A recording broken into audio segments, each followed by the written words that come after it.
दोस्तों, राजस्थान यूनिवर्सिटी के पीजीएन की एमए, एमएससी, एमकॉम के प्रीवियस ईयर के नॉन कॉलेजेस के जो स्टूडेंट हैं उन सभी स्टूडेंट के जो एग्ज़ाम फॉर्म है 2023 सेशन के भरने शुरू हो चुके हैं। तो जो भी कैंडिडेट है अपना एग्ज़ाम फॉर्म है वो भरना चाहते हैं और जानना चाहते हैं कि एग्ज़ाम फॉर्म है किस प्रकार से भरा जाता है, तो दोस्तों इसकी पूरी कंप्लीट जानकारी है आज मैं इस वीडियो में आपको देने वाला हूं। तो आपको आज की इस वीडियो को पूरा कंप्लीट है वो आपको देखना है।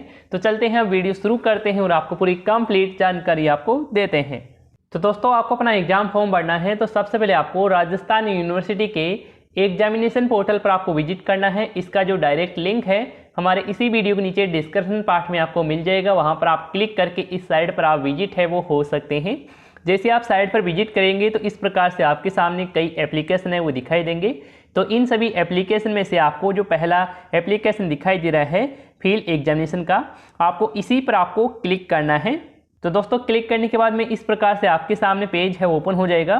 तो दोस्तों, इसमें सबसे पहले जो लिंक दिखाई दे रही है field application form UG part 1 और पीजी प्रीवियस। तो यदि आप रेगुलर स्टूडेंट हैं और आप यूजी पीजी के फर्स्ट ईयर के लिए एग्जाम फॉर्म फिलअप करना चाहते हैं तो आपको पहले लिंक पर ही आपको क्लिक करना है। और दोस्तों, यदि आप रेगुलर हैं और सेकेंड ईयर और थर्ड ईयर के लिए अपना एग्जाम फॉर्म फिलअप करना चाहते हैं या फिर आप नॉन कॉलेजेस के लिए first year, second year, third year के लिए अपना एग्जाम फॉर्म फिलअप करना चाहते हैं या पीजी प्रीवियस और फाइनल ईयर के लिए करना चाहते हैं तो आपको यहाँ पर सेकंड लिंक है वो आपको दी गई है। तो दोस्तों, मैं आपको आज के इस वीडियो में पीजी प्रीवियस के नॉन कॉलेजेस के लिए अपना एग्जाम फॉर्म फिलअप करके बताने वाला हूँ। तो इसमें हम सेकंड लिंक पर क्लिक है वो कर लेते हैं। क्लिक करने के बाद में इस प्रकार से आपके सामने देखने को मिलेगा। तो इसमें सबसे पहले आपको अपनी कोर्स की जो कैटेगरी है वो आपको सिलेक्ट करना है।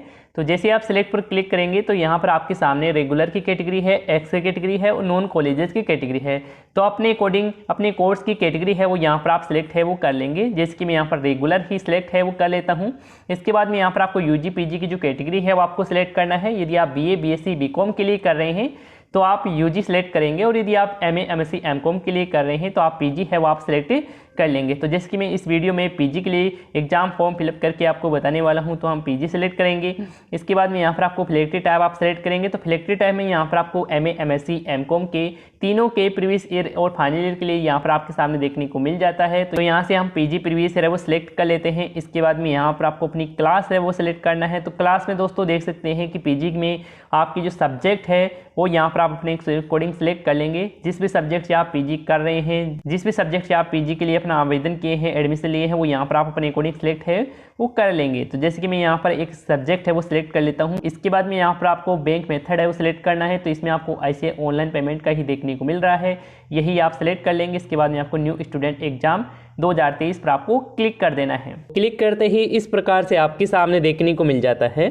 तो दोस्तों, इसमें देख सकते हैं कि आप पीजी प्रीवियस ईयर और फाइनल ईयर एग्जाम 2022 या 2022 से पहले दिए हुए हैं तो आप इसमें यस का चयन करेंगे।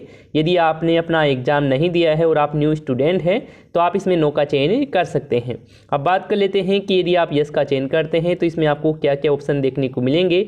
तो जैसे आप यस का चयन करेंगे तो इसमें यहाँ पर देख सकते हैं कि आप PG final year exam pass out कर चुके हैं तो यहाँ पर आप यस का चयन करेंगे और यदि आपने नहीं किया है तो आप नो का चयन कर लेंगे। ये जिन स्टूडेंट के लिए हैं जिनके पीजी प्रीवियस ईयर या फाइनल ईयर के पेपर ड्यू है और फिर से एग्ज़ाम फॉर्म भर रहे हैं उनके लिए हैं। और बाकी जो न्यू स्टूडेंट हैं वो सिंपली इसमें यहाँ पर नो कर देंगे, ये जानकारी यहाँ से हट जाएगी। दोस्तों, इसके बाद में आप नीचे की तरफ स्क्रॉल करते हैं तो आपसे लास्ट एग्ज़ाम की ईयर है वो पूछी जा रही है। तो यहाँ पर आपको अपनी लास्ट एग्ज़ाम की ईयर है वो सेलेक्ट कर लेना है। जिस ईयर में आपने अपना एग्ज़ाम है वो दिया है तो अपने अकॉर्डिंग यहाँ से आप सिलेक्ट करेंगे।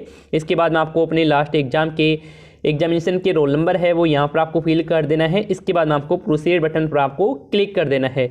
यदि आपके रोल नंबर के अनुसार आपका डाटा है फेच नहीं हो पा रहा है तो आपको न्यू फ्रेश एग्जाम फॉर्म आपको फिल करना है। तो इसके लिए यहाँ पर आपको एक लिंक है वो आपको दिया गया है, इस पर आप क्लिक करके अपना एग्जाम फॉर्म है वो भर सकते हैं। इसमें बस यही है कि आपको अपनी जानकारी है वो आपको मैनुअल तरीके से अपने अकॉर्डिंग आपको फिल करनी होगी। और यदि आपका रोल नंबर के द्वारा आपका डाटा फेच कर लिया जाता है तो आपको नाम वगैरह की डिटेल्स है वो आपको ऑलरेडी आपको देखने को मिल जाती है। बस इतना ही इन दोनों में डिफरेंस है। इसके बाद में आपके सामने एग्जाम फॉर्म है वो ओपन हो जाता है।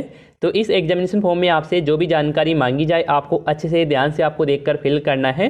तो इसमें सबसे पहले आपको स्टूडेंट का नाम है इंग्लिश में वो यहाँ पर आपको दर्ज करना है। इसके बाद में यहाँ पर आपको हिंदी में दर्ज करेंगे। इसके बाद में आपको अपना फादर का नाम है इंग्लिश में दर्ज करेंगे और यहाँ पर आप हिंदी में दर्ज करेंगे। इसके बाद में आपको अपनी मदर का नाम है इंग्लिश में दर्ज करेंगे और यहाँ पर आप हिंदी में दर्ज कर देंगे। नाम की एंट्री आपको अपने 10th क्लास के मार्कशीट के अकॉर्डिंग ही आपको फिल करना है, सही से आपको फिल करना है। इसके बाद में आप नीचे की तरफ स्क्रॉल करते हैं तो यहाँ पर आपको अपना जेंडर देखने को मिल जाता है, तो आप जेंडर सेलेक्ट कर लेंगे अपने अकॉर्डिंग। इसके बाद में यहाँ पर आपको अपनी कास्ट की जो कैटेगरी है वो आपको सिलेक्ट करना है। तो आप जैसे सेलेक्ट पर क्लिक करेंगे तो यहाँ पर आपके सामने SC ST OBC जनरल जिस भी कैटेगरी से आप बिलोंग करते हैं अपनी कैटेगरी है वो यहाँ से आप सेलेक्ट कर लेंगे। इसके बाद में यहाँ पर आपको मीडियम टाइप आपको सेलेक्ट करना है कि आप जो कोर्स कर रहे हैं वो इंग्लिश मीडियम से कर रहे हैं या फिर हिंदी मीडियम से कर रहे हैं, वो आप अपने अकॉर्डिंग सेलेक्ट कर लेंगे। जैसे कि मैं यहाँ पर हिंदी सेलेक्ट कर लेता हूँ। इसके बाद में दोस्तों देख सकते हैं कि फिजिकल हैंडीकैप यानी कि आप में किसी प्रकार की शारीरिक रूप से विकलांगता है तो यहाँ पर जो कैटेगरी दी गई है यहाँ पर आप सेलेक्ट कर सकते हैं। यदि इनमें से कोई कैटेगरी नहीं है तो आप अदर वाला आप सेलेक्ट कर सकते हैं, और यदि आपकी कोई कैटेगरी लागू नहीं होती है तो आप नन पर क्लिक कर देंगे। इसके बाद में आपको अपनी DOB है, डेट ऑफ बर्थ है, आपको अपने 10th क्लास की मार्कशीट के अकॉर्डिंग सेलेक्ट है वो आपको कर लेनी है। इसके बाद में दोस्तों आपका स्टेटस है वो देखने को मिल जाएगा कि आपका कोर्स है, इसकी कैटेगरी कौन सी है वो यहाँ पर आप देख पाएंगे। इसके बाद में आपको पोस्टल एड्रेस है यानी कि आपको अपना एड्रेस है वो यहाँ पर आपको फुलफिल कर देना है। इसके बाद में दोस्तों देख सकते हैं कि आप राजस्थान यूनिवर्सिटी के वार्ड एम्प्लॉयर है तो आप यस का चयन करेंगे, नहीं है तो आप नो का चयन कर लेंगे। इसके बाद में स्टूडेंट के जो 12th अंकों के आधार नंबर है वो यहाँ पर आपको फिल करना है। इसके बाद में अपना स्टेट है वो आप सिलेक्ट करेंगे, डिस्ट्रिक्ट का चयन करेंगे। इसके बाद में यहाँ पर आपको पिन कोड है वो आपको दर्ज करना है अपने एरिया के हिसाब से। इसके बाद में आपको अपने जो मोबाइल नंबर है, चालू मोबाइल नंबर है वो यहाँ पर आपको फिल कर देना है। इसके बाद में दोस्तों यहाँ पर आपको एक सहमति देनी है कि आप अपने मोबाइल नंबर पर व्हाट्सएप मैसेज है वो प्राप्त करना चाहेंगे। तो यदि आप चाहते हैं तो यहाँ पर आप इसमें यस का चयन कर देंगे और नहीं चाहते हैं तो आप इसमें नो का चयन कर सकते हैं। तो मैं यहाँ पर यस का चयन कर लेता हूँ। इसके बाद में यहाँ पर आपको एक वैलिड ईमेल आईडी है स्टूडेंट की वो यहाँ पर आप फिल करेंगे। इसके बाद में दोस्तों देख सकते हैं कि आप आर यू ऑलरेडी इनरोल यानी कि आपने PG प्रीवियस से पहले ग्रेजुएशन है इसी यूनिवर्सिटी से, राजस्थान यूनिवर्सिटी से ही किया है तो आप इसमें यस का चयन कर सकते हैं। और यदि आपने अदर किसी यूनिवर्सिटी से ग्रेजुएशन किया है और आप इस यूनिवर्सिटी से PG कर रहे हैं और आप इस यूनिवर्सिटी में इनरोल नहीं है तो आप इसमें नो का चयन है वो कर सकते हैं। जैसे कि मैं यहाँ पर यस का चयन है वो कर लेता हूँ। इसके बाद में आपको अपने ग्रेजुएशन की जो ईयर है वो आपको सिलेक्ट करनी है। First year, second year, third year same है वो आपकी ईयर है होने वाली है। इसके बाद में आपके इनरोलमेंट नंबर भी सेम होने वाले हैं। आपको अपने ग्रेजुएशन के किसी भी एक मार्कशीट में देखकर यहाँ पर आपको अपने इनरोलमेंट नंबर और ईयर है वो आपको सिलेक्ट कर लेना है। तो ये जानकारी यहाँ पर फिल कर देंगे। इसके बाद में यहाँ पर आपको एग्जाम सिटी कोड है वो आपको सेलेक्ट करना है। तो आप जैसे सेलेक्ट पर क्लिक करेंगे तो आपके नज़दीकी जो भी ये एरिया कोड होंगे वो यहाँ पर आप अपने अकॉर्डिंग सेलेक्ट है वो कर लेंगे। जैसे कि मैं यहाँ पर एक एरिया कोड है वो सिलेक्ट कर लेता हूँ। इसके बाद में आप नीचे की तरफ स्क्रॉल करते हैं तो यहाँ पर आपको अपनी कॉलेज लिस्ट है वो देखने को मिल जाती है। तो यहाँ पर कॉलेज लिस्ट देखने को मिल रही है, मैं यही है सिलेक्ट है वो कर लेता हूँ। इसके बाद में दोस्तों देख सकते हैं कि last exam appeared in this university यानी कि आपने इस यूनिवर्सिटी में अपना पहले कभी एग्जाम दिया हुआ है। तो आप यदि ग्रेजुएशन इस यूनिवर्सिटी से किए हैं तो यहाँ पर आपको अपने ग्रेजुएशन के फाइनल ईयर के रोल नंबर डालेंगे। क्लास है वो आप सेलेक्ट करेंगे कि आपने BA BSc BCom जो भी किया है वो आप सेलेक्ट करेंगे। इसके बाद में ईयर सेलेक्ट कर लेंगे। इस प्रकार से यहाँ पर आप अपनी जानकारी है वो फिल कर देंगे। और यदि आप इस यूनिवर्सिटी में इनरोल नहीं हैं तो यहाँ पर ये जानकारी यहाँ पर ब्लैंक छोड़ देंगे। इसके बाद में आपको अपने last qualification exam pass out की है उसकी जानकारी है वो यहाँ पर आपको डालना है। इसमें सबसे पहले आपसे ग्रेजुएशन की जानकारी है वो मांगी जा रही है। तो यहाँ पर आपको अपने ग्रेजुएशन के फाइनल ईयर के रोल नंबर डालेंगे, मैक्सिमम मार्क्स डालेंगे, प्राप्त किए मार्क्स डालेंगे, परसेंटेज है ऑटोमेटिक यहाँ पर आपके सामने शो हो जाएगी। इसके बाद में आपके जो ऑप्शनल सब्जेक्ट है वो यहाँ पर आप डाल देंगे जो भी आपकी 3 सब्जेक्ट रही है। इसके बाद में यहाँ पर आपको अपनी पासिंग ईयर है वो आपको सिलेक्ट करनी है, कौन सी ईयर में आपने अपना जो एग्जाम है ग्रेजुएशन में पासिंग किया है। इसके बाद में आपको रिजल्ट है वो आप सिलेक्ट कर लेंगे जो भी आपका रिजल्ट रहा है। इसके बाद में यहाँ पर आपको यूनिवर्सिटी का चयन है वो आपको कर लेना है जिस यूनिवर्सिटी से आपने अपना ग्रेजुएशन कंप्लीट किया है। इसके बाद में आप नीचे की तरफ स्क्रॉल करते हैं तो यहाँ पर आपके सामने सब्जेक्ट है वो देखने को मिल जाती है। इसमें जो कंपलसरी सब्जेक्ट होगी उसके आगे यहाँ पर आपको C है वो देखने को मिलेगा। तो ये आपको सिलेक्ट है वो आपको करनी ही करनी है। इसके बाद में यहाँ पर आपको सब्जेक्ट ग्रुप है वो देखने को मिल जाते हैं। तो इसमें से भी आपको एक सब्जेक्ट सेलेक्ट करना है। इसके बाद में इसमें से भी आप एक सब्जेक्ट सेलेक्ट करेंगे। यदि आप नॉन कॉलेजेस के लिए अपना एग्जाम फॉर्म फिलअप कर रहे हैं PG प्रीवियस के लिए तो आप इनमें से किसी भी सब्जेक्ट का चयन है वो कर सकते हैं एक एक। और यदि आप रेगुलर से अपना एग्ज़ाम फॉर्म फिलअप करेंगे तो आपकी कॉलेज में जो भी सब्जेक्ट लागू होती है वही सब्जेक्ट का चयन है वो यहाँ पर आप करेंगे। आप अपनी मनचाही सब्जेक्ट है वो नहीं सिलेक्ट करेंगे। अपनी कॉलेज से आपको एक बार संपर्क है वो आपको ज़रूर कर लेना चाहिए। इसके बाद में दोस्तों आप नीचे की तरफ स्क्रॉल करते हैं तो यहाँ पर आपको कैंडिडेट का पासपोर्ट साइज में फ़ोटो और सिग्नेचर है वो यहाँ पर आपको अपलोड करना है। तो फोटो की जो साइज़ वगैरह है वो यहाँ पर देख सकते हैं कि 300 KB रखी गई है और फॉर्मेट देख सकते हैं GIF है और JPG है और BMP फॉर्मेट रखा गया है। इसी फॉर्मेट में यहाँ पर आपको फोटो अपलोड करना है और इसी फॉर्मेट में आपको सिग्नेचर अपलोड करना है। लेकिन इस सिग्नेचर की जो साइज़ है वो 100 KB आपको रखना है। फोटो की यहाँ पर 300 है और एक सिग्नेचर की 100 है। तो इसके अकॉर्डिंग यहाँ पर आपको साइज़ वगैरह है वो आपको देख लेना है। इसी के अकॉर्डिंग यहाँ पर आपको फोटो सिग्नेचर तैयार करना है। इसके बाद में आपको अपलोड करना है। तो अपलोड करने के लिए यहाँ पर आप चूज फाइल पर क्लिक करेंगे। इसके बाद में अपनी फ़ोटो सेलेक्ट कर लेंगे। इसी प्रकार से आपको अपना सिग्नेचर अपलोड कर देंगे। ये पूरी जानकारी अपलोड हो जाने के बाद यहाँ पर आपको प्रोसीड बटन पर आपको क्लिक कर देना है। फोटो सिग्नेचर अपलोड हो जाने के बाद में आपको एक बार फॉर्म को अच्छे से ध्यान से आपको चेक कर लेना है, यानी कि आपने जो भी जानकारी दर्ज की है वो पूरी कंप्लीट सही है। इसके बाद में यहाँ पर आपको प्रोसीड बटन दिया गया है, इस पर आप क्लिक करेंगे।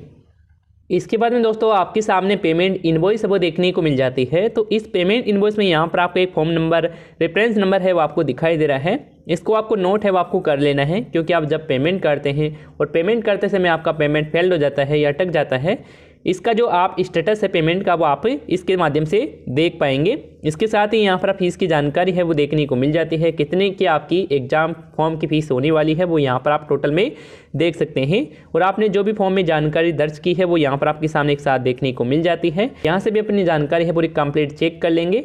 साथ ही आपको फोटो सिग्नेचर भी आपको चेक कर लेना है सही से आ रही है, पूरी जानकारी सही है। इसके बाद में आपको इस पेमेंट इनवॉइस का प्रिंट आउट है वो आपको ले लेना है। प्रिंट आउट लेने के लिए यहाँ पर आप प्रिंट इनवॉइस पर क्लिक करेंगे या फिर आप अपने मोबाइल में भी सेव कर सकते हैं। इसके बाद में आपको पेमेंट करना है। तो पेमेंट करने के लिए यहाँ पर आपको मेक पेमेंट का बटन है वो आपको दिखाई दे रहा है, इस पर आप क्लिक करेंगे। क्लिक करते ही इस प्रकार से आपके सामने ईजी पे का पेमेंट गेटवे है वो ओपन हो जाता है। तो दोस्तों इसमें देख सकते हैं कि यहाँ पर आप पेमेंट है वो net banking, debit card, credit card, UPI के माध्यम से भी आप पेमेंट है वो कर सकते हैं। तो मैं इनमें से डेबिट कार्ड वाला ऑप्शन है वो सिलेक्ट कर लेता हूँ। इसके बाद में इस प्रकार से आपके सामने देखने को मिलेगा। तो इसमें आपसे mobile number, email ID, pair का नाम आपसे मांगा जा रहा है। तो यहाँ पर ये जानकारी आप फिल कर सकते हैं। यदि आप नहीं फिल करना चाहते हैं तो इसे आप ब्लैंक भी छोड़ सकते हैं। इसके बाद में यहाँ पर आपको सिलेक्ट करना है कि आपके पास जो डेबिट कार्ड है, रुपी डेबिट कार्ड है, तो यहाँ पर टिक मार्क करेंगे। इसके अलावा आपके पास अदर कोई डेबिट कार्ड है जैसे कि मास्टर कार्ड है, वीजा कार्ड है, तो यहाँ पर आप अदर वाला सिलेक्ट कर सकते हैं। इसके बाद में आपको प्रोसीड बटन पर आपको क्लिक कर देना है। क्लिक करते ही इस प्रकार से आपके सामने देखने को मिल जाता है। तो इसमें सबसे पहले कार्ड होल्डर का नाम है वो आपसे पूछा जा रहा है। तो यहाँ पर आपको कार्ड होल्डर का नाम डालना है, कार्ड नंबर डालेंगे, एक्सपायर मंथ डालेंगे, ईयर डालेंगे, CVV नंबर है जो आपके डेबिट कार्ड के पीछे दिए होते हैं वो नंबर यहाँ पर आप फिल कर देंगे। ये जानकारी आप पूरी कंप्लीट दर्ज कर देते हैं। इसके बाद में यहाँ पर आपको कंटिन्यू का बटन दिखाई दे रहा है, इस पर आप क्लिक करेंगे। क्लिक करते ही आपके डेबिट कार्ड से कनेक्टेड बैंक से मोबाइल पर एक OTP आएगा। OTP डालते ही आपका पेमेंट है वो सक्सेसफुली हो जाएगा और आपको एक चालान नंबर, एप्लीकेशन नंबर है वो आपको मिल जाएगा। उसका आप प्रिंट आउट है वो आप ले लेंगे या फिर आप अपने मोबाइल में स्क्रीनशॉट है वो आप ज़रूर ले लेंगे। इसके बाद में आपको अपना एग्जाम फॉर्म का फाइनल जो प्रिंट आउट है वो आपको लेना है। फाइनल प्रिंट आउट लेने के लिए आपको इसी पेज पर आ जाना है। इस पेज पर आ जाने के बाद यहाँ पर आपको रीप्रिंट फॉर्म का यहाँ पर आपको एक बटन है, लिंक है वो आपको दिखाई दे रहा है, इस पर आप क्लिक करेंगे। इसके बाद में आपसे एप्लीकेशन नंबर है वो पूछा जाएगा। तो एप्लीकेशन नंबर है वो आपको मिला है वो यहाँ पर आप डाल देंगे। इसके बाद में यहाँ पर आपको अपनी DOB है, डेट ऑफ बर्थ है वो आपको सिलेक्ट कर लेनी है। इसके बाद में यहाँ पर आपको जो कैप्चा दिखाई दे रहा है जैसे कि 64 + 2 कितने होते हैं उसको जोड़कर यहाँ पर आप लिख देंगे। इसमें ये जो संख्या है वो आपको अलग अलग वो देखने को मिल सकती है। तो आप अपना कैप्चा सॉल्व करके यहाँ पर डाल देंगे। इसके बाद में आपको प्रोसीड बटन पर आपको क्लिक कर देना है। जैसे आप क्लिक करेंगे तो आपके सामने अपना जो एग्जाम फॉर्म का जो फाइनल जो प्रिंट आउट है वो देखने को मिल जाएगा। उसका जो प्रिंट आउट है वो आपको निकलवा लेना है। इसके बाद में आपको अपने सभी दस्तावेज अटैच करके अपनी कॉलेज में जाकर आपको जमा है वो आपको करवा देना है। तो इस प्रकार से आप राजस्थान यूनिवर्सिटी के PG प्रीवियस ईयर के नॉन कॉलेजेस के लिए अपना एग्जाम फॉर्म फिलअप कर सकते हैं। और यदि आप नॉन कॉलेजेस का फर्स्ट ईयर के लिए अपना एग्जाम फॉर्म फिलअप करना चाहते हैं UG का, तो आप उसकी वीडियो देखना चाहते हैं, का जो लिंक है हमारे इसी वीडियो के नीचे डिस्क्रिप्शन पार्ट में आपको मिल जाएगा। और दोस्तों यदि आपको इसी से रिलेटेड किसी प्रकार का सवाल है, सुझाव है, तो आप हमें कमेंट बॉक्स में आप ज़रूर बता सकते हैं। तो इस वीडियो में इतना ही, हम मिलते हैं किसी और नई वीडियो में, तब तक के लिए धन्यवाद दोस्तों।